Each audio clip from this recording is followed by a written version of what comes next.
Hello दोस्तों, मेरा नाम है रजनीश वेब कोडिंग से। और आज हम एक प्रॉब्लम देखने वाले हैं जिसका नाम है double pair problem. Okay, so exactly question क्या बोलता है एक बार ये देख लेते हैं। आपको एक एरे गिवन है इंटीजर्स का एंड इवन लेंथ होगी उसकी। एंड उसके अंदर आपको ना रीऑर्डर करना है उसको इस तरीके से कि वो इस प्रॉपर्टी को सेटिस्फाई करता हो। तो ये प्रॉपर्टी एग्जैक्टली क्या बोलती है देखते हैं जरा। Array of 2i plus 1 equal to 2 times of array of 2i. It means for I equal to 0 condition होती है array of 1 equal to array of 0 and I equal to 1 के लिए 2 times of array of 2 equal array of 3 for I equal to 2 array of 5 2 times of array of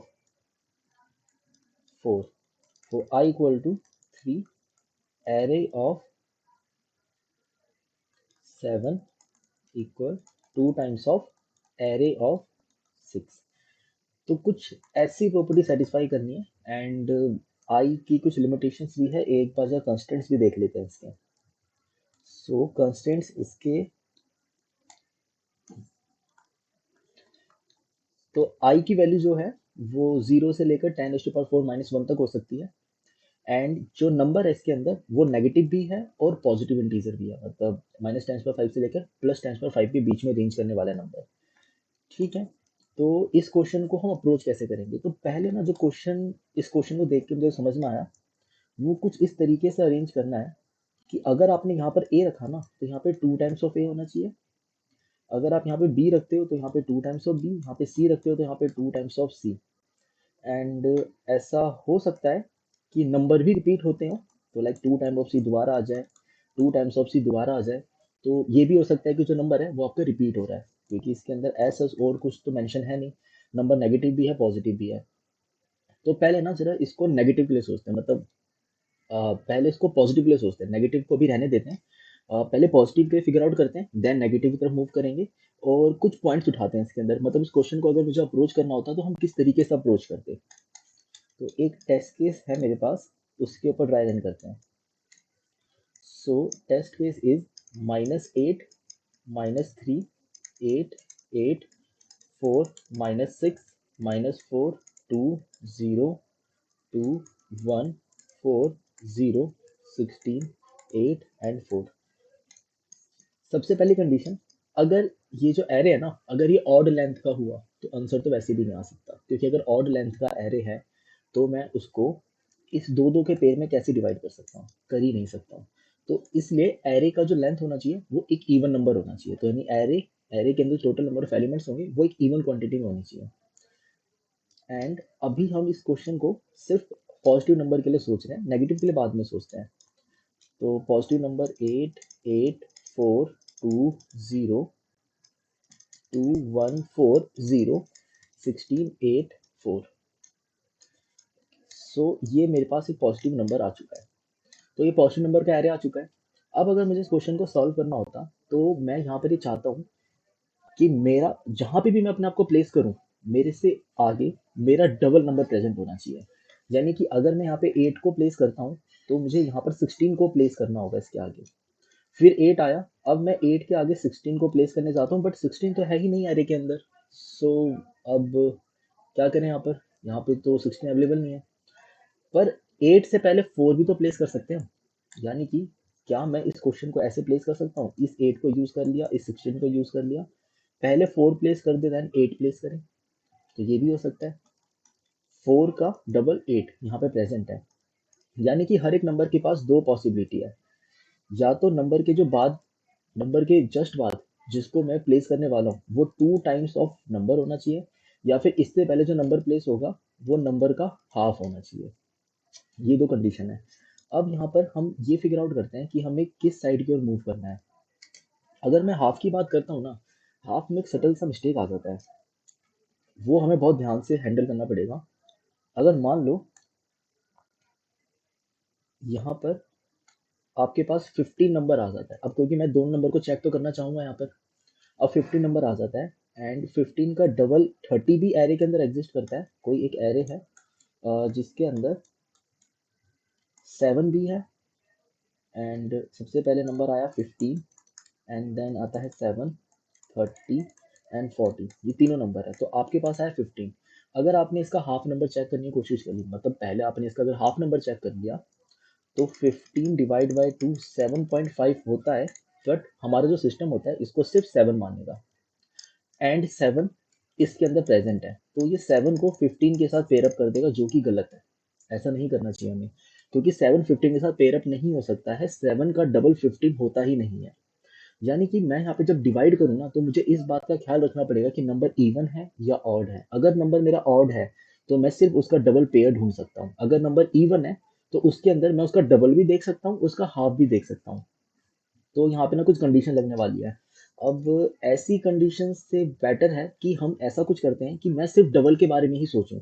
divide करना हर बार सही नहीं होता, आप जब भी डिवाइड करोगे आप हमेशा पॉइंट वाला जो फैक्टर है उसको मैनेज करना पड़ेगा। तो हम अपना एक मोटिव बनाते हैं इस क्वेश्चन के अंदर, हम ना सिर्फ डबल के बारे में ही सोचेंगे, मतलब नंबर को जहां भी हम प्लेस करेंगे उसके डबल वैल्यू ढूंढने की कोशिश करेंगे अपने एरे के अंदर। वो कैसे करेंगे, क्या होगा, वो अलग बात है। यानी हमने एक चीज फिक्स कर ली, हम हमेशा डबल नंबर को ही ढूंढेंगे। अब अगर डबल नंबर को ढूंढने जाते हैं तो एक और दिक्कत, मतलब मैंने इस वाले पॉसिबिलिटी को कट कर दिया, हाफ वाली पॉसिबिलिटी तो रख ही नहीं रहे हैं। रह के आगे पॉसिबिलिटी सिर्फ डबल वाली, यानी जो भी नंबर आएगा उसका आपको डबल देखना है। ठीक है, तो डबल की पॉसिबिलिटी हमारे पास आ चुकी है। अब यहाँ पर दूसरी दिक्कत ये आती है कि मेरे पास जो 8 आया, मैंने 8 का डबल तो देख लिया 16, जैसे कि ये नंबर था। अब इस नंबर के अंदर यहाँ पे मेरे पॉसिबिलिटी यह है कि मैं 15 का डबल तो देख लूंगा, कि 15 का डबल 30 होता है। मैंने इसको पेयरअप कर दिया। जब मैं 14 के पास आया तो मैंने 14 का डबल देखा जो कि 28 होता है, और 28 प्रेजेंट ही नहीं है एरे के अंदर। सो इस मूवमेंट पे क्या करना होगा, जब 14 का डबल एग्जिस्ट ही नहीं करता, मुझे इससे पहले 7 मिलना चाहिए था। यानी कि अगर आप एक पॉजिटिव इंटीजर के एरे के अंदर, अगर आप उसको पेयर करना चाहते हो इस तरीके से कि पहले जो नंबर रखा है, जो उसके जस्ट बाद जो नंबर आए वो उसका डबल हो, इसके लिए एरे के अंदर सबसे पहले आपको छोटी वैल्यू को पिक करना होगा। यानी कि मुझे इस एरे के अंदर, अगर मैं इसके अंदर सबसे पहले 7 को पिक करता एंड देन उसके बाद 14 प्लेस करता, फिर मैं 15 को पिक करता, उसके बाद 30 प्लेस करता, तो ये काम बहुत ईजिली हो जाता। इससे तो मुझे ये समझ में आ रहा है कि मुझे एरे को सॉर्ट करना होगा, मतलब इस टाइप की अगर डिपेंडेंसी आ रही है ना, तो पहला पॉइंट जो मुझे समझ में आया निकल कर, कि हमें एरे को एक सॉर्टेड ऑर्डर के अंदर ही रिजॉल्व करना चाहिए। ठीक है, तो इस एरे को ना सॉर्टेड ऑर्डर में रिजॉल्व कर लेते हैं। अब ये एरे हमारे पास आया, यानी कि पहला पॉइंट हमें ना सॉर्ट करना पड़ेगा। ठीक है, ये हमने फिगर आउट कर लिया कि हमें सॉर्ट करना, तो इस एरे को सॉर्ट करते हैं। 0 0 1 2 2 4 4 4 एंड देन 8 8 8 16। तो ये मेरे पास एक सॉर्टेड एरे आ चुका है। अब इस सॉर्टेड एरे के अंदर जीरो वाला केस ना अभी थोड़ी देर में मैनेज करते हैं। एक बार जरा 1 से स्टार्ट करते हैं, जीरो वाले केस को भी मैनेज करेंगे, अभी करते हैं, पर पहले ना इसके ऊपर एक बार आइटरेट कर लेते हैं, क्योंकि वो थोड़ी सी वियर्ड सी बात हो जाती है। इसलिए जीरो वाले केस को अभी अभी के लिए रहने देते हैं, 1 से स्टार्ट करते हैं। अब मेरे पास एक सॉर्टेड एरे आ चुका है। अब मुझे ये तो पता चल चुका है कि इसके अंदर डिपेंडेंसी रिजॉल्व हो चुकी है, यानी कि जब मैं 1 के लिए जो उसका डबल पेयर ढूंढूंगा तो कुछ ऐसे मिलेगा। मैंने 1 को पिक करा एंड उसका जो डबल पेयर था मेरे एरे में एग्जिस्ट करता था, कहीं ना कहीं तो करता ही होगा। मैंने 2 को जाके यूज कर लिया एंड इसके बाद मेरे पास आया, फिर दोबारा मेरे पास 2 एलिमेंट आता है। अब मैंने 2 एलिमेंट को पिक करा, 2 का डबल, मतलब मैंने इस एलिमेंट को यूज कर लिया, इसको यूज कर लिया। अब मेरे पास आया 2, 2 का पेयर भी एग्जिस्ट करता है 4, मतलब मैंने इन दोनों को यूज कर लिया। अब मैं इस वाले 4 की बात करूंगा, 4 का पेयर एग्जिस्ट करता है 4 8, ये भी यूज हो गया। फिर ये वाला 4 एंड ये वाला 8, ये भी यूज हो गया।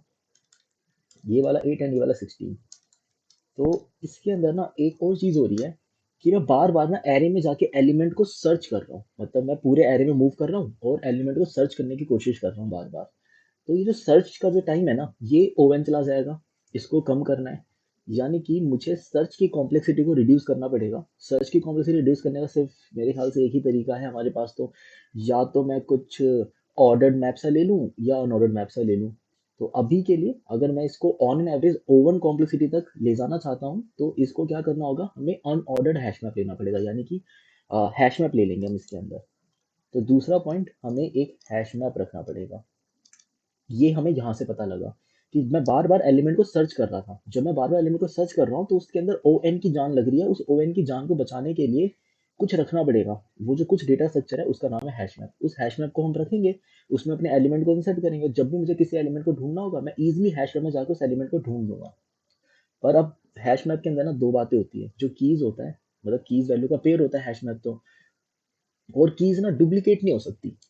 जो की है वो यूनिक होती है। तो एक बार अगर आपने टू डाल दिया ना, दोबारा टू नहीं डाल सकते। तो मुझे यहाँ पर टू तो बहुत बार आया है, इसमें फोर भी कई बार आ रहा है। तो यहाँ पे क्या करें, इस मोमेंट पर हम ऐसा करेंगे, इनकी फ्रीक्वेंसी नोट डाउन कर लेंगे। यानी कि मैं एक फ्रीक्वेंसी का एरे बनाता हूँ। वन की फ्रीक्वेंसी वन, टू की फ्रीक्वेंसी टू, फोर की फ्रीक्वेंसी है थ्री, एट की फ्रीक्वेंसी है थ्री, सिक्सटीन की फ्रीक्वेंसी है वन। और मैं इस एरे पे मूव करना स्टार्ट करता हूँ। अब इस एरे पे एक बार दोबारा मूव करते हैं। सबसे पहले मेरे को वन मिला, वन मिला। एंड मैंने देखा, क्या वन क्या वन का डबल एलिमेंट, यानी वन का जो डबल है, क्या वो मेरे हैश मैप के अंदर प्रेजेंट है।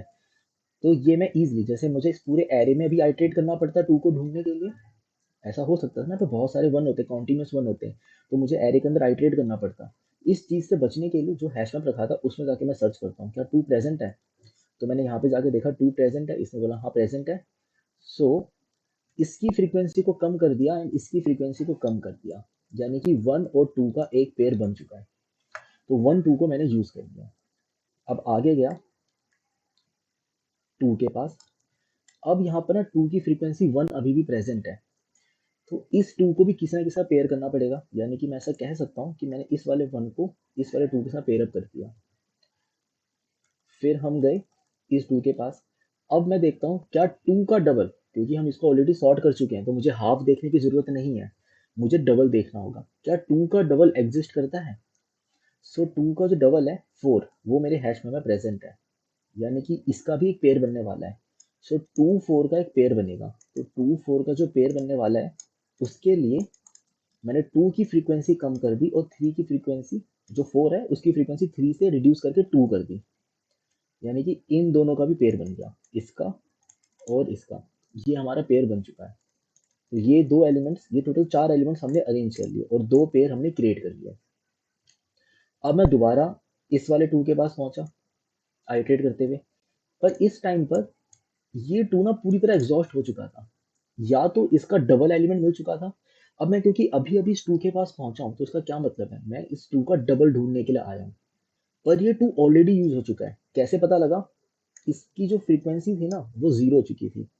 तो इसका एक ही मतलब हो सकता है, या तो ये जो टू है किसी का डबल वैल्यू बन चुका था, मतलब कोई एलिमेंट था जिसके लिए इस टू ने एज अ डबल वैल्यू सर्व किया था। उस टाइम पर उस एलिमेंट ने इसकी फ्रीक्वेंसी भी कम करवा दी और अपनी फ्रीक्वेंसी भी कम करवा दी, बिकॉज वन ने इस टू को यूज कर लिया था। तो वन के लिए two as a double value serve कर रहा था और टू के लिए four as a double value serve कर रहा है। सो फोर जो एलिमेंट है वो भी टू के लिए फोर डबल वैल्यू, मतलब जो टू है और जो फोर है, फोर टू का डबल हो गया।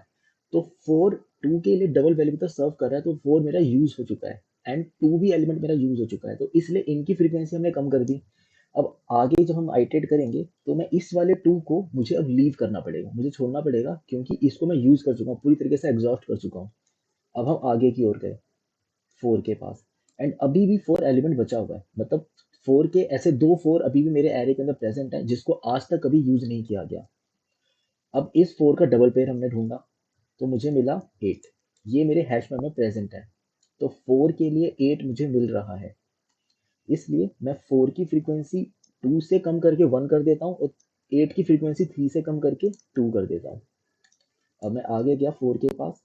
अब ये वाला जो फोर एलिमेंट है ये भी अभी हैश मैप के अंदर प्रेजेंट है, इसका मतलब इसकी फ्रीक्वेंसी अगर वन है तो अभी भी एक ऐसा एलिमेंट बचा हुआ है जो कि मेरे एरे के अंदर प्रेजेंट होगा कहीं पर, जिसको आज तक किसी ने यूज नहीं करा।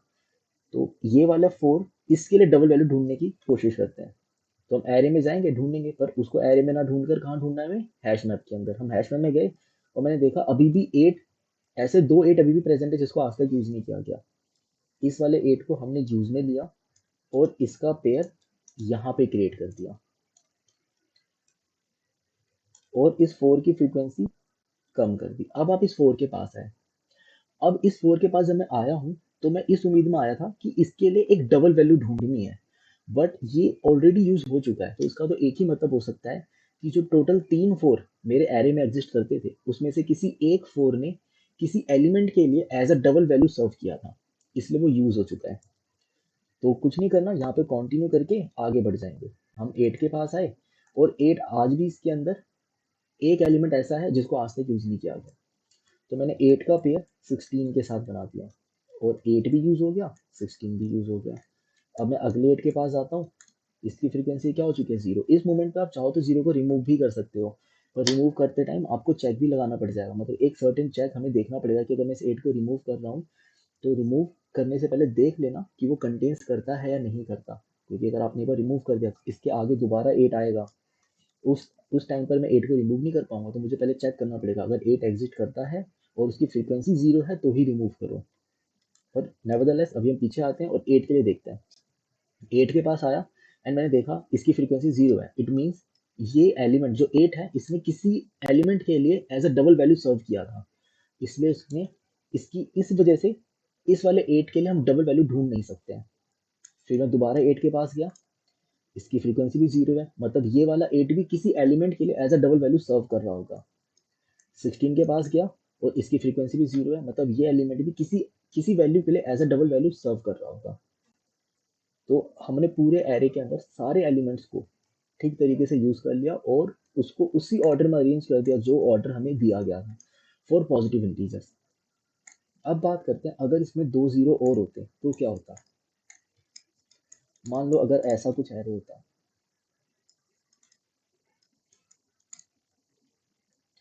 तो इसके अंदर हम क्या करते हैं, ये था एग्जाम्पल नंबर 1, और हम देख रहे हैं टेस्ट केस 2। इसके अंदर 0 की फ्रीक्वेंसी है 2, 2 की फ्रीक्वेंसी है 1, 4 की फ्रीक्वेंसी है 1। तो ये मेरा सॉर्टेड ऑर्डर में है, सबसे पहले 0 आया। अब 0 का जो डबल वैल्यू होता है ना, 0 का डबल 0 ही होता है। तो मैं सबसे पहले 0 के पास आता हूँ, एंड 0 के लिए चेक करता हूँ क्या इसकी डबल वैल्यू एग्जिस्ट करती है। वो भी करता है, क्योंकि इसकी फ्रीक्वेंसी 2 है, इसलिए मैं ऐसा कह सकता हूँ कि 0 का डबल एरे के अंदर एग्जिस्ट करता है। तो पहले 0 की फ्रीक्वेंसी भी रिड्यूस करो, और साथ ही साथ इसकी जो डबल वैल्यू एग्जिस्ट करती है उसकी फ्रीक्वेंसी भी रिड्यूस करो। तो पहले 1 हुआ और ये 0 हो गया, क्योंकि दोनों ने इसको रिड्यूस करवाया है। पहले तो खुद 0, क्योंकि मैं 0 का पेयर 0 के साथ कर रहा हूँ, तो ये वाला 0 भी यूज में आ गया और ये वाला 0 भी यूज में आ गया। मैंने अपना पेयर अपनी डबल वैल्यू जो कि खुद एक 0 था उसके साथ ही बना दिया, तो मैं भी यूज में आ गया, और जो मेरी डबल वैल्यू थी वो भी यूज में आ चुकी है। तो फाइनली दोनों 0 यूज हो गए। अब मैं आइटरेट करके इस 0 के पास आया, और मैंने देखा मेरी फ्रीक्वेंसी 0 हो चुकी है, मतलब ये 0 ना किसी प्रीवियस एलिमेंट के लिए as a double value serve कर रहा होगा, तभी ये यूज हो चुका है। अब मैं 2 के पास आया, 2 आज तक यूज नहीं हुआ, मतलब इसकी डबल वैल्यू ढूंढते हैं। सो 2 के लिए एक पेयर एग्जिस्ट करता है 4, इसको भी 0 करा, इसको भी 0 करा, एंड फाइनली मैं आगे चला गया 4 के पास। अभी जो 4 है इसकी फ्रीक्वेंसी है 0। इट मीन्स इस 4 एलिमेंट के लिए, ये जो 4 एलिमेंट अभी मुझे मिला है, ये किसी एलिमेंट मतलब इस किसी प्रीवियस एलिमेंट के लिए as a double value serve कर रहा होगा, तभी ये यूज हो चुका है। तो हमने कौन कौन से केस हैंडल कर लिए, हमने यहाँ पर पॉजिटिव वाले केस हैंडल कर रखे हैं, 0 वाले केस है जिसके अंदर वो डबल वैल्यू खुद को ही बना लेता है। तो ये एक स्पेशल सा केस था जिसको ठीक तरीके से हमें देखना होगा, मतलब इसको मैनेज करना पड़ेगा। अगर ऐसा होता है कि कोई एलिमेंट खुद का ही डबल हो जाता है, वो सिर्फ 0 वाले केस में हो सकता है, और 0 वाले केस में ही पॉसिबल है डबल, तो और किसी एलिमेंट में पॉसिबल भी नहीं है। तो इस वाले केस को हमने अलग से देख लिया। अब बात करते हैं नेगेटिव इंटीजर्स की। नेगेटिव में क्या होता है, अब जैसे नेगेटिव नंबर आया, सो नेगेटिव नंबर्स के अंदर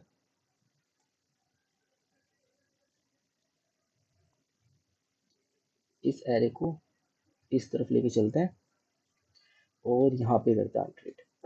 अब देखो नेगेटिव नंबर्स के अंदर क्या होता है, जब आप इसको सॉर्ट करोगे ना तो आपकी जो वैल्यू है ना सॉर्टेड ऑर्डर कुछ ऐसी मिलेगी, -8 एंड और कोई -8 नहीं है, -4, -3, इससे पहले 6 भी है, एंड -6, उसके बाद यही आपका एग्जैक्ट एरे यही है।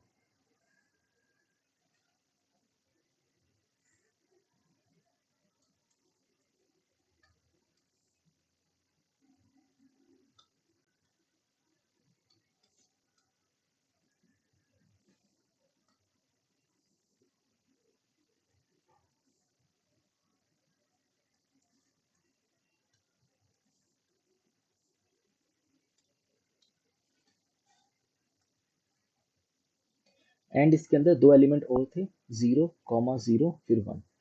ये मेरा एक्चुअल सॉर्टेड एरे बन चुका है, -8, -6, -4, -3। अब नेगेटिव नंबर्स में दिक्कत ये आती है कि नेगेटिव नंबर्स में आप डबल नहीं देखते हो। जब आप इंक्रीजिंग ऑर्डर में आगे बढ़ रहे होते हो ना तो आप -8 के लिए डबल नहीं ढूंढ सकते हो, यानी आपको आगे की ओर, आपको फॉरवर्ड साइड की ओर मूव करते हुए -8 के लिए डबल नहीं, हाफ ढूंढना होगा। पर जब हम क्वेश्चन सॉल्व कर रहे थे तो हमने कुछ चीज़ें फिक्स कर ली थी। हमने एक चीज़ फिक्स करी थी, कभी भी हम डबल नहीं, कभी भी हम हाफ नहीं देखेंगे, हमेशा हम डबल वैल्यू को देखने की कोशिश करेंगे, मतलब अपने एरे में डबल वैल्यू ढूंढेंगे। अगर मिल गया तो ठीक, नहीं मिला तो रिटर्न फॉल्स, क्योंकि अगर डबल वैल्यू मुझे नहीं मिल रहा है इट मीन्स, और वो यूज भी नहीं हुआ आज तक, मतलब कोई ऐसी वैल्यू है जो मेरे एरे में एग्जिस्ट ही नहीं करती है, तो इट मीन्स उसको हम, जो ऑर्डर हमें गिवन है, array of 2i plus 1 equal to 2 times of array of 2i, ये इस ऑर्डर में मैं उसको अरेंज नहीं कर सकता हूँ। तो -8 के लिए आप हाफ देखोगे, जैसे -8 के लिए मुझे -4 मिल रहा है और -6 के लिए -3 मिल रहा है, पर फिर हमारी वो वाली बात गलत हो जाएगी कि जो हमने सोचा था कि हर बार डबल वैल्यू ढूंढनी है, तो इसको डबल वैल्यू, अगर डबल वैल्यू के तरीके से अगर हम इसको सॉल्व करना चाहते हैं, अब ऐसा तो करेंगे नहीं ना कि हम नेगेटिव नंबर के लिए कुछ और केस बनाएंगे, पॉजिटिव के लिए कुछ और केस बनाएंगे, ऐसा करना सही नहीं रहेगा, क्योंकि फिर नेगेटिव नंबर में वही बात उठकर आ जाएगी कि अगर नंबर -15, -30, -7 और -14 होता तब क्या करते, तो क्या आप इसको स्पेशल केस की तरह इसको हैंडल करते, ये करना भी सही नहीं रहेगा। तो अगर मैं इसको डबल वैल्यू की तरह ही सॉल्व करना चाहता हूँ और बिल्कुल पॉजिटिव इंटीजर की तरह ही ट्रीट करना चाहता हूँ, तो जब आप इसको सॉर्ट कर रहे हो ना तो इसको आप नेगेटिव, मतलब इसको एक्चुअल तरीके से सॉर्ट मत करो, इसको सॉर्ट करते टाइम आप इसकी एब्सोल्यूट वैल्यू की तरह सॉर्ट कर दो। एब्सोल्यूट वैल्यू की तरह क्यों सॉर्ट कर दो, जैसे कि -8 के लिए हाफ ढूंढने की बजाय -4 को पहले लेकर आ जाओ। अगर -4 आपका पहले आ गया तो मैं -4 के लिए अब डबल वैल्यू ढूंढूंगा। तो ये जो सिनेरियो था मेरा, जैसे कि -15, -14, -7 एंड -30, इस सिनेरियो में आप 30 का हाफ देख रहे थे, आप 30 का हाफ देख रहे थे, फिर आप 15, अब 15 जैसे मान लो इसके अंदर यूज हो गया, ऐसा एक और केस अगर बन जाए, एक और हमारा -15 अगर इस एरे के अंदर आ जाता है एंड -14, -7, -7 ऐसा कुछ एरे होता, तो देखो आप 30 के लिए क्या करते, -30 के लिए आप हाफ ढूंढते जो कि आपको मिल जाता, आप इस -15 के लिए भी हाफ ढूंढते जो कि आपको मिल जाता, इस 14 के लिए भी हाफ ढूंढते और जो कि आपको मिल जाता, और आप इसका आंसर ट्रू रिटर्न कर देते, जो कि नहीं होना चाहिए इसका आंसर ट्रू। क्यों? क्योंकि -7 का डबल 15 नहीं होता है, -7 का डबल 14 होता है और हम 15 से उसको मैप कर रहे हैं, ये गलत है, ऐसा नहीं कर सकते। यानी कि यहाँ पे अगर मैं हाफ करने जाता हूँ तो अगेन मेरे को कुछ सिनेरियो हैंडल करने होंगे, उस सिनेरियो से बचने के लिए मैं क्या कर रहा हूँ, अगर मैं इस एरे को इस ऑर्डर की बजाय इस ऑर्डर में रख लेकर आ जाऊँ किसी तरीके से, -7, -7, -14, -15, -15, -15 एंड -30, समहाउ अगर ये एरे इस ऑर्डर में आ जाता है, एंड इसकी फ्रीक्वेंसी निकाल लेते हैं, -7 की 2, -7 की फ्रीक्वेंसी 2 एंड -14 की फ्रीक्वेंसी 1, -15 की फ्रीक्वेंसी 2 एंड -30 की फ्रीक्वेंसी 1, तो मैं 7 के पास जाता हूँ एंड इसकी डबल वैल्यू देखता हूँ क्या एग्जिस्ट करती है, हाँ करती तो है, तो इसको 1 करा, इसको 0 करा, यानी -7 -14 सा पेयर अप हो गया, एक और -7 आया, अब मैं इसके लिए डबल वैल्यू ढूंढता हूँ, क्या -14 एग्जिस्ट करता है? तो मैं इधर जाके देखता हूँ -14 एग्जिस्ट करता ही नहीं है, मतलब वो एरे के अंदर है तो, बट जितने भी -14 थे वो सारे यूज हो चुके हैं। मतलब आने वाला जो -14 आगे जो मुझे -14 मिलेगा वो किसी एलिमेंट के लिए पहले ही as a double value serve कर चुका है, मतलब वो पहले ही पेयर बना चुका है। तो जब मैं उस तक पहुंचूंगा वो मेरे लिए अवेलेबल होगा नहीं। तो -7 के लिए अब कोई -14 अवेलेबल नहीं है जिसके साथ पेयर अप बना सके अपना, तो ये किसी का पेयर अप हो ही नहीं पाएगा। यहाँ पर आंसर आएगा फिर फॉल्स। यानी कि अब मैं अपने एरे को इस ऑर्डर में सॉर्ट कैसे करूँ? इसको इस ऑर्डर में अगर आप सॉर्ट करना चाहते हो तो आप अपने एरे को एब्सोल्यूट वैल्यू के हिसाब से सॉर्ट कर लो। यानी कि एक और चीज इसके अंदर ऐड हो गई, अगर मैं इसको सॉर्ट कर रहा हूँ तो मैं उसको उसकी एब्सोल्यूट वैल्यू के बेसिस पर सॉर्ट कर रहा हूँ।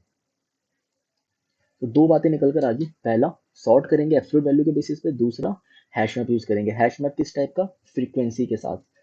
तो हैश मैप हमें फ्रीक्वेंसी के साथ मैनेज करना होगा। ठीक है, दो फंक्शन हमें समझ में आ गए। अब जरा इसको कोड करना स्टार्ट करते हैं।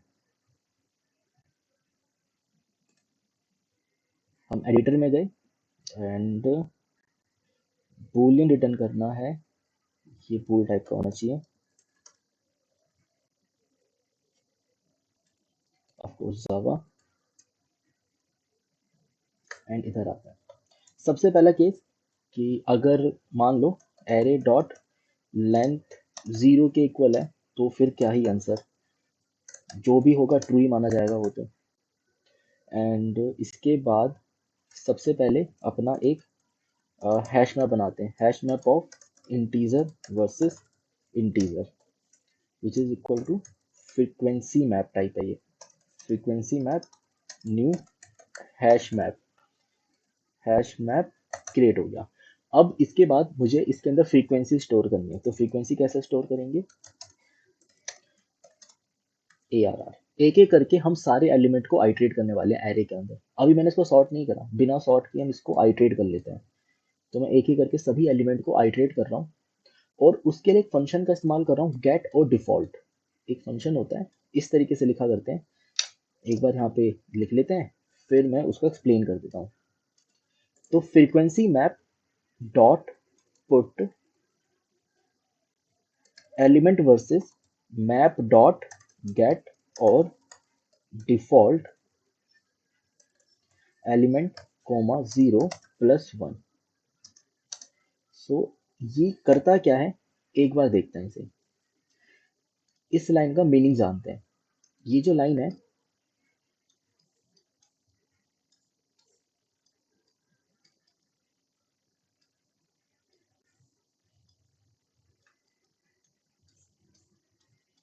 ये लाइन क्या करती है, आपके पास एक एलिमेंट आया, सबसे पहले मुझे इसके अंदर एक एलिमेंट इंसर्ट करना है, जैसे कि 10 10 11 10 12 ऐसा कुछ एरे है।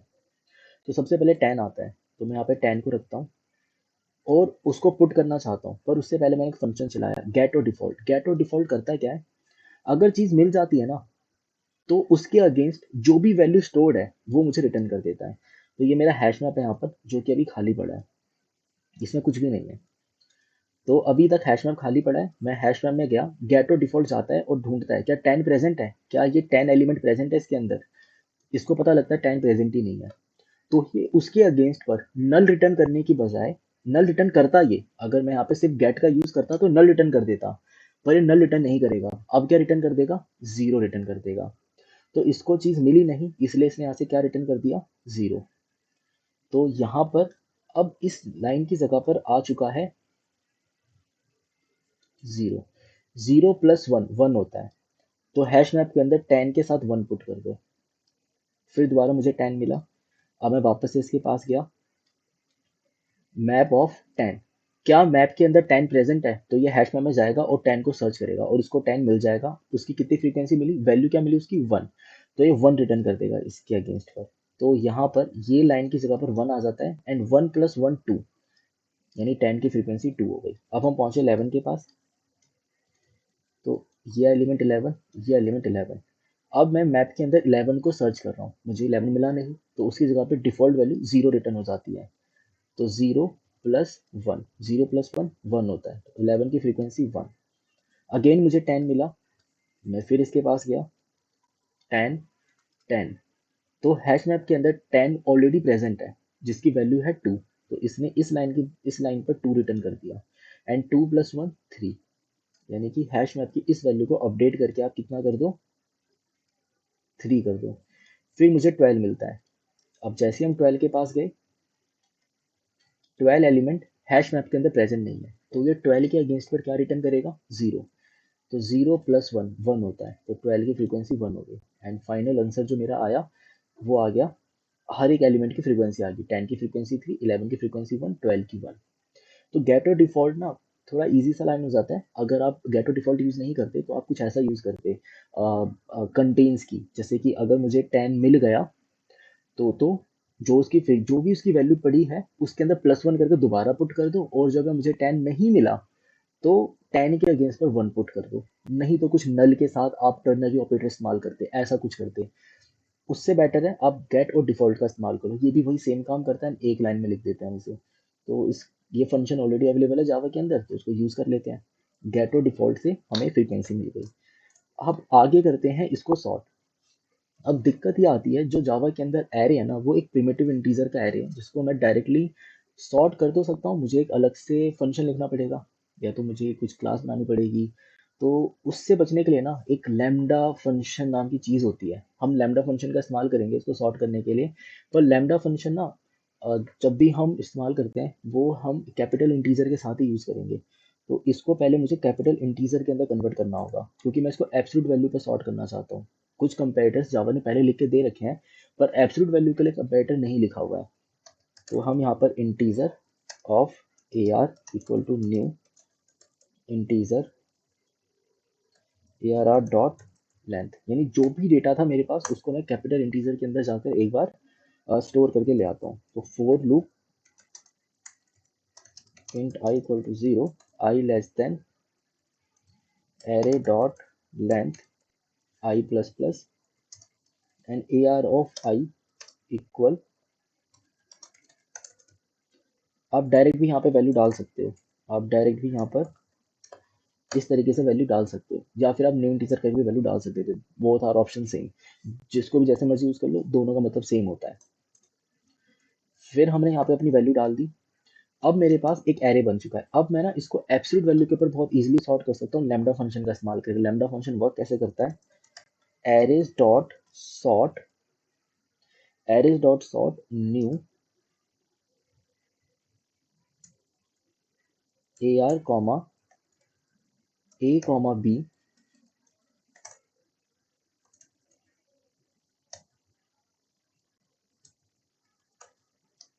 ये जो हमने बॉडी बनाई है ये एक्चुअली फंक्शन की बॉडी। लैम्डा फंक्शन होता क्या है, लैम्डा फंक्शन एक ऐसा फंक्शन है जो आपको ना, जो भी आप इसके अंदर स्टेटमेंट लिखोगे उस स्टेटमेंट को एग्जीक्यूट करके एक वैल्यू रिटर्न कर देता है इमीडिएट। मतलब एक मेथड ही होता है, बस मुझे मेथड अलग से बनाना नहीं पड़ता। तो कोई कोई एक फंक्शन मुझे लिखने की जरूरत नहीं पड़ेगी, मैं इसी एक लाइन के अंदर उस फंक्शन को मेंशन कर सकता हूँ। तो अगर आप लाइन के अंदर कोड करना चाहते हो दूसरा फंक्शन लिखो, उससे बेटर है कि आप लैम्डा फंक्शन इस्तेमाल कर लो, बहुत ईजिली आप एक ही लाइन में सारा काम कर पाओगे। तो हम एरेज डॉट सॉर्ट कर रहे हैं। अब ए और बी को किसके बेसिस पे सॉर्ट करना है, अभी ए और बी है क्या, ए और बी जो होता है ये होती हैं दो वैल्यू जिसके बेसिस पे मैं इसको कंपेयर करने वाला हूँ। मतलब मुझे एटलीस्ट दो वैल्यू तो चाहिए ना जिसके बेसिस पे मैं एरे को कंपेयर करूंगा। तो ये वो दो कैंडिडेट्स हैं जिसके बेसिस पे हम एरे को, हम वैल्यूज को कंपेयर करेंगे, और उन दो वैल्यू को किस बेसिस पे कंपेयर करना है इसका लॉजिक मुझे बताना पड़ेगा। तो इसका लॉजिक क्या होगा, कंपेयर करने का लॉजिक ये होता है, return math dot absolute of a minus math dot absolute of b. ये मैंने लॉजिक बता दिया कि भाई इसको इस लॉजिक से कंपेयर करो। पहले ए की एब्सोल्यूट वैल्यू ले लो एंड बी की भी एब्सोल्यूट वैल्यू ले लो। अगर उनका डिफरेंस पॉजिटिव आता है, अगर उनका डिफरेंस पॉजिटिव आता है तो भाई ए की वैल्यू बड़ी है, मतलब ए वैल्यू बड़ी है। अगर इसका डिफरेंस नेगेटिव आता है तो बी वैल्यू बड़ी है, और अगर इसका डिफरेंस जीरो आता है इट मीन्स दोनों वैल्यू सेम है। तो ये डिफरेंस इसलिए करते हैं, और जावा प्लस माइनस और जीरो के केस में कंपैरिजन करता है। तो जावा के अंदर ये तीन इन्फॉर्मेशन फीड होगी। जब वो दोनों नंबर को डिफरेंस करेगा तो उसको एक पॉजिटिव वैल्यू मिलेगी, वो समझ जाएगा पॉजिटिव वैल्यू जो मिली है ना, इट मीन्स जो मैंने पहला आर्गुमेंट भेजा था वो पहला आर्गुमेंट दूसरे आर्गुमेंट से बड़ा है। यानी कि ए जो है वो बी से बड़ा है। अगर नेगेटिव आया वो समझ जाएगा कि जो मैंने दूसरा आर्गुमेंट भेजा था वो ए से बड़ा है, यानी कि बी ए से बड़ा है। और अगर दोनों का डिफरेंस जीरो आया इट मीन्स दोनों वैल्यू ही सेम है। तो ये एक तरीका हो गया। अब हमने एरे को सॉर्ट कर लिया एब्सोल्यूट वैल्यू के बेसिस पर। प्रिमिटिव इंटीजर के ऊपर ये वर्क नहीं करता। अगर आप सिर्फ इंटीजर, एक स्मॉल इंट का अगर इंटीजर बनाते हो और मैं उसको इस तरीके से सॉर्ट करने की कोशिश करता तो नहीं चलता है। इसके लिए मुझे एड्रेसेस का इस्तेमाल करना पड़ता है। फिर एड्रेस मतलब ये कोई क्लास के ऊपर काम कर सकता है। जो इंटीजर होता है वो होता है हीप के ऊपर, इसलिए उसके ऊपर ये वर्क कर जाता है। इस टाइप के लैम्डा फंक्शन हम आगे भी बहुत जगह पे यूज करेंगे और ये कई जगह पे काम आता है, तो धीरे धीरे समझ में आने लगेगा। अब आगे चलते हैं। अब देखो, हमें सॉर्ट करना था, हमने कर लिया। हैश मैप के अंदर उसको स्टोर करना था, ये भी कर लिया। अब हमने क्या डिसाइड करा था? हमने ये डिसाइड किया था कि हम सॉर्टेड वैल्यू के ऊपर आइटरेट करेंगे और हर एक इंटीजर के लिए डबल वैल्यू को ढूंढेंगे। तो मैं सॉर्टेड वैल्यू के ऊपर आइटरेट करना स्टार्ट करता हूँ। Element comma A R. अब मैं इस ए आर के ऊपर आइटरेट करूंगा और ये इंटीजर टाइप का है, क्योंकि सॉर्ट मैंने ए आर को किया है, ए आर आर को नहीं किया। तो ये आया ए आर। अब इसके ऊपर एक एक एलिमेंट के ऊपर मैं आइटरेट कर रहा हूँ। इट मीन्स अभी ये हो रहा है,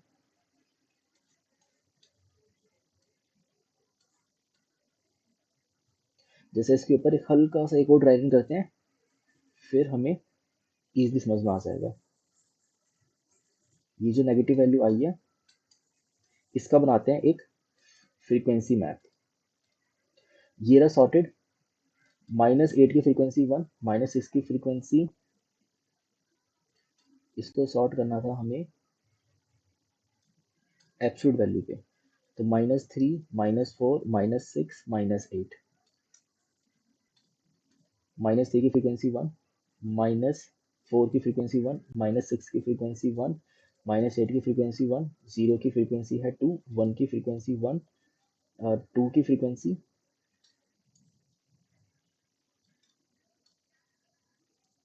2, 4 की फ्रीक्वेंसी 3, 8 की फ्रीक्वेंसी 3 एंड 16 की फ्रीक्वेंसी 1। तो ये सबका फ्रीक्वेंसी मैप बन चुका है।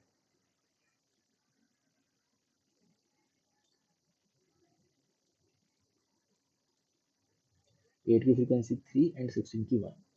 सबसे पहले -3 के पास आया। अब क्योंकि ये एब्सोल्यूट वैल्यू के बेसिस पे सॉर्टेड है, तो -3 अब अपना डबल वैल्यू ढूंढ सकता है। मतलब एब्सोल्यूट वैल्यू का मतलब होता है कि नेगेटिव को भूल जाओ, उसको पॉजिटिव मानो और सॉर्ट कर दो, ये मतलब होता है। तो हमने सॉर्ट तो कर दिया। अब मैं -3 के लिए ढूंढूंगा क्या -6 प्रेजेंट है। तो -3 के लिए -6 प्रेजेंट है क्योंकि उसकी फ्रीक्वेंसी है 1। तो ये भी जीरो, ये भी जीरो, क्योंकि -3 -6 को एग्जॉस्ट करवा रहा है। फिर हम पहुंचे -4 के पास। क्या -4 के लिए 8 -8 प्रेजेंट है? बिल्कुल प्रेजेंट है, दोनों को एग्जॉस्ट कर दिया। अब मैं आया -6 के पास। -6 के पास आया, डबल वैल्यू ढूंढना चाहता हूँ, पर -6 ऑलरेडी किसी ने यूज कर लिया, मतलब -6 को पहले ही कोई एग्जॉस्ट कर चुका है और ये मेरे एरे में आगे प्रेजेंट भी नहीं है। तो कोई दिक्कत की बात नहीं, क्योंकि इसकी फ्रीक्वेंसी है 0, आगे मूव कर जाए। -8 के पास पहुंचे। -8 ऑलरेडी यूज हो चुका है, इसको किसी वैल्यू ने, मतलब -8 किसी वैल्यू के लिए as a double value serve कर चुका है। अब हम पहुंचे 0 के पास। 0 का डबल एग्जिस्ट करता है? हाँ करता है। 0 का डबल करोगे तो 0 ही मिलेगा, और वो हैश मैप के अंदर प्रेजेंट, उसकी फ्रीक्वेंसी है 2। तो ये हो जाएगा 0 एंड 0 का पेयर 0 के साथ। अब अगले 0 के पास गया, ये 0 किसी और एलिमेंट के लिए ऐसा डबल वैल्यू सर्व कर चुका था। हम पहुंचे 1 के पास। 1 का डबल एग्जिस्ट करता है, 1, 2। अब हम पहुंचे 2 के पास। 2 का डबल वैल्यू भी एग्जिस्ट करता है, क्योंकि 2 अभी भी हैश मैप के अंदर प्रेजेंट है, मतलब उसकी फ्रीक्वेंसी 1 है, इसका मतलब एरे में एक 2 अभी भी प्रेजेंट है। इस 2 के लिए डबल वैल्यू एग्जिस्ट करती है। अब हम पहुंचे इस 2 के पास। ये 2 ऑलरेडी यूज हो चुका है, मतलब इस वाले 2 ने किसी एलिमेंट के लिए एज अ डबल वैल्यू सर्व किया होगा। अब हम पहुंचे -4 के पास। अच्छा, इसको एग्जॉस्ट करा तो उसको 0 कर लेना है। अब हम पहुंचे अब हम पहुंचे 4 के पास। 4 हैश मैप के अंदर प्रेजेंट है, मतलब अभी भी 2 4 ऐसे हैं जिसको आज तक यूज नहीं किया गया। इस 4 की डबल वैल्यू एग्जिस्ट करती है। अब हम पहुंचे 4 के पास। इस 4 के लिए भी डबल वैल्यू एग्जिस्ट करती है और ये अभी भी हैश मैप के अंदर प्रेजेंट है। अब हम पहुंचे एक और 4 के पास। ये जो 4 है किसी एलिमेंट के लिए, किसी वैल्यू के लिए एज अ डबल वैल्यू सर्व किया होगा, मतलब इसने 2 के साथ पेयर अप पहले कर लिया है। तो इसके लिए कंटिन्यू करके आगे बढ़ जाएंगे। 8 के पास आए, 8 का पेयर अप हमने 16 के साथ कर दिया। अब दोबारा 8 के पास गया, ये 8 किसी के लिए as a double value serve कर चुका है, कंटिन्यू। ये भी 8 किसी के डबल वैल्यू की तरह सर्व कर चुका है क्योंकि इसकी फ्रीक्वेंसी है 0, कंटिन्यू।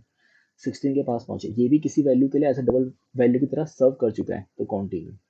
एंड फाइनली मैंने पूरे एरे को इस तरीके से अरेंज कर दिया जो ऑर्डर मुझे गिवन था, array of 2 cross I plus 1 equal to 2 times of array of 2 cross I. इस ऑर्डर में हमने इसको अरेंज कर दिया।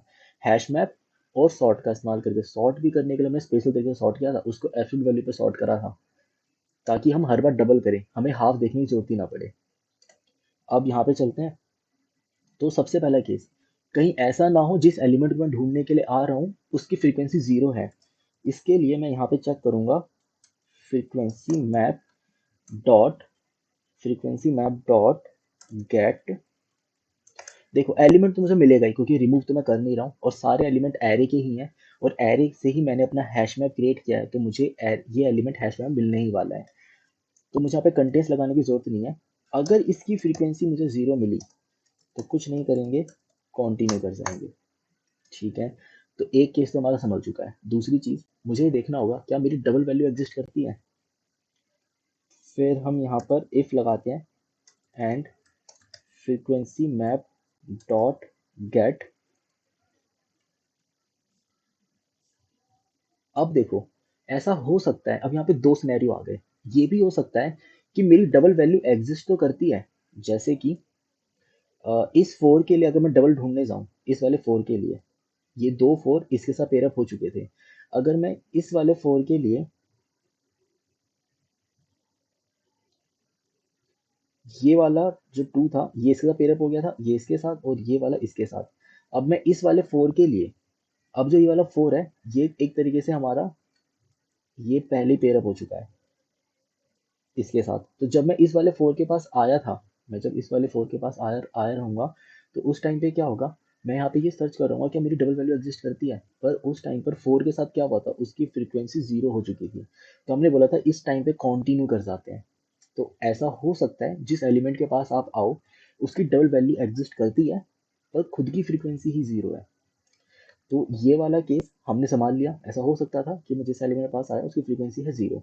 और ये वाला केस भी हो सकता है कि आप जिस एलिमेंट के पास जा रहे हो ढूंढने के लिए वो आज भी हैश मैप में प्रेजेंट है बट उसकी फ्रीक्वेंसी 0 है, यानी कि वो अवेलेबल नहीं है। ऐसा केस अभी हमने बनाया था इसके अंदर। ये एलिमेंट हमने लिया था -30 -15 -14 -7 -7। इसको हमने सॉर्ट करा था -7 -7 -14 -15 -30। एंड इसके अंदर एक पेयर और बना लेते हैं।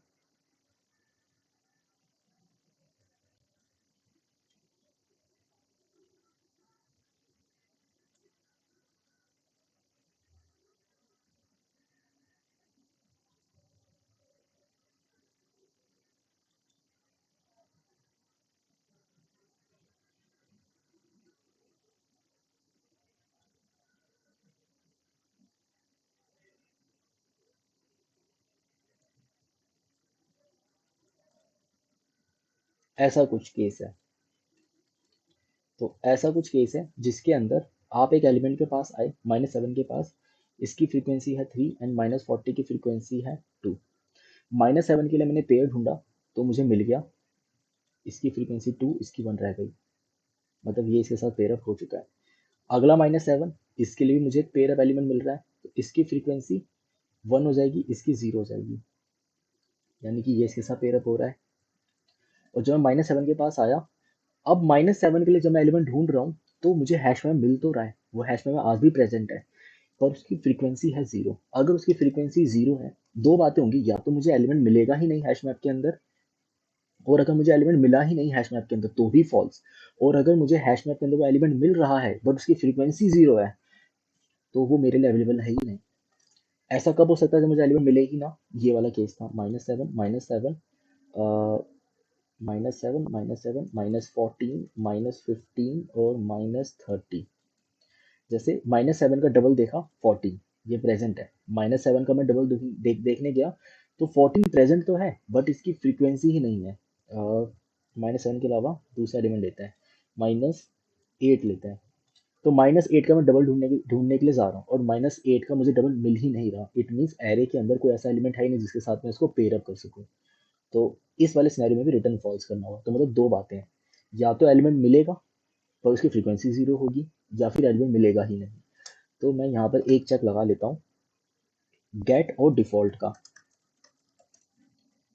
अगर मैं जिस एलिमेंट को ढूंढना चाहता हूँ, अगर वो मिल गया तो मुझे उसकी फ्रीक्वेंसी दे दो, और जो ना मिला तो उसकी फ्रीक्वेंसी उसकी जगह पर जीरो रिटर्न कर देना। ठीक है। अगर उस एलिमेंट की frequency equal equal to zero आती है, अगर उस एलिमेंट की फ्रीक्वेंसी जीरो के इक्वल आती है, मतलब या तो उसकी frequency by default he zero थी, मतलब उसकी फ्रीक्वेंसी सच में जीरो हो गई थी, या फिर एलिमेंट मुझे मिला ही नहीं। जब नहीं मिलता तो भी जीरो रिटर्न होता है, और अगर वो एलिमेंट प्रेजेंट है बट उसकी फ्रीक्वेंसी जीरो हो चुकी है तो भी जीरो रिटर्न करेगा। इन दोनों में से कोई भी वैल्यू अगर आती है तो मैं यहाँ पे ये कह सकता हूँ कि रिटर्न फॉल्स। अगर वो एलिमेंट मेरे हैश में प्रेजेंट है, मतलब अगर मैं इस वाले चेक को क्रॉस ओवर कर जाता हूँ, यानी कि वो एलिमेंट हैश मैप के अंदर प्रेजेंट है, बिकॉज मैंने दो बातें चेक करी, या तो एलिमेंट प्रेजेंट ही नहीं है, अगर नहीं है तो जीरो रिटर्न करते, उसने जीरो रिटर्न नहीं किया।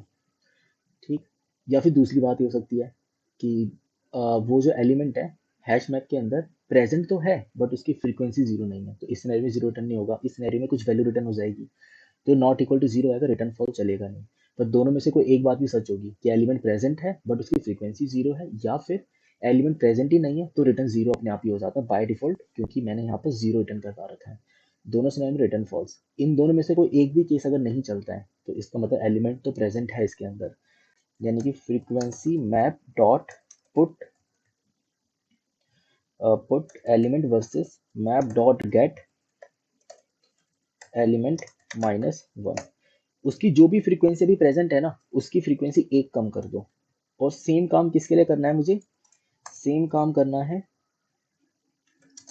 टू क्रॉस एलिमेंट के लिए। उसकी फ्रीक्वेंसी जितनी भी प्रेजेंट है उसकी फ्रीक्वेंसी एक से कम कर दो। एंड फाइनली जब आप इस एरे से बाहर आ जाओगे और कभी भी आपका रिटर्न फॉल्स नहीं फायर हुआ होगा, तो इसका मतलब आपने सभी को पेयर अप कर दिया। तो यहाँ से आप रिटर्न कर सकते हो 2। एंड इसको चला लेते हैं।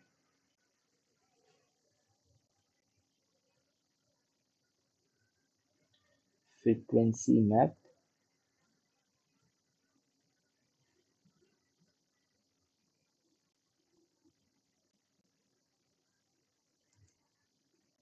जावा लाइन नंबर 9।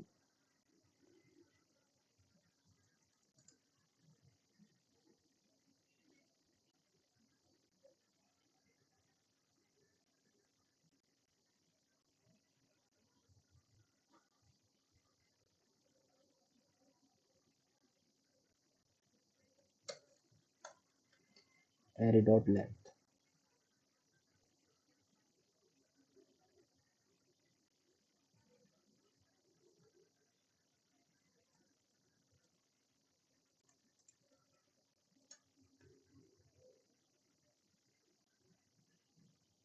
एंड सबमिट करके देख लेते हैं।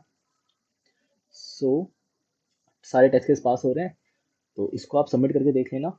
एंड इसके बाद चेक करो, सबमिट करो, और जो भी सॉल्यूशन बताया है उसको एक बार दोबारा खुद से कॉपी पे ड्राई रन करना। टेस्ट केस है नोट डाउन कर लो। इस टेस्ट केस पे ड्राई रन करोगे सारे केस कवर हो जाते हैं इसके अंदर। ये जो टेस्ट केस यहाँ पे लिखवाया है, तो कौन कौन से सेटल पॉइंट हमने मेंशन करे? सबसे पहले ये पता लगाया कि मुझे इसके अंदर सॉर्ट क्यों करना है। पहले दो बातें थी, हाफ और डबल का। हमने हाफ वाले को इसलिए हटा दिया बिकॉज वहाँ पे दो चीज़ें हमें देखनी पड़ती। अगर नंबर ऑड है तो मैं डबल देखूंगा, अगर नंबर इवन है तो दोनों चीज़ें देख सकते हैं, डबल भी और हाफ भी। तो हमने हाफ वाला कॉन्सेप्ट ही हटा दिया, हमने बोला सिर्फ डबल देखेंगे। डबल देखने के लिए डिपेंडेंसी आ गई, इसलिए पहले छोटे नंबर को पहले सॉल्व करा। इस चीज़ को करने के लिए उसको सॉर्ट करना पड़ा। पर नेगेटिव नंबर्स के अंदर अगर मैं सॉर्ट करता हूँ तो मुझे ये ऑर्डर मिलता है और मुझे -4 पहले चाहिए। इसकी वजह से हमने क्या करा, -4 को पहले लाने के लिए उसको एब्सोल्यूट नंबर के बेसिस पे सॉर्ट कर दिया। सेकंड मतलब हमने एब्सोल्यूट नंबर के बेसिस पे सॉर्ट करा, रीजन पता लग गया। दूसरा, मैं बार बार हैश मैप क्यों यूज कर रहा था इसके अंदर, क्योंकि मुझे एलिमेंट बार बार जाके सर्च करना पड़ रहा था। उस टाइम कॉम्प्लेक्सिटी को रिड्यूस करने के लिए हैश मैप लेना पड़ गया। एंड देन इसको हमने ड्राई रन कर लिया। इस टेस्ट केस को नोट डाउन कर लेना एंड इस टेस्ट केस के ऊपर इसको दोबारा एक बार ड्राई रन करना खुद से। दोबारा ड्राई रन करोगे, वीडियो को दोबारा देखना, नहीं समझ में आएगा एक और बार देखना वीडियो को, अपने आप समझ में आ जाएगा। पर खुद से जब तक ड्राई रन नहीं करोगे चीज़ समझ में नहीं आएगी। ठीक है, नेक्स्ट वीडियो में मिलते हैं, तब तक के लिए चलते हैं, बाय।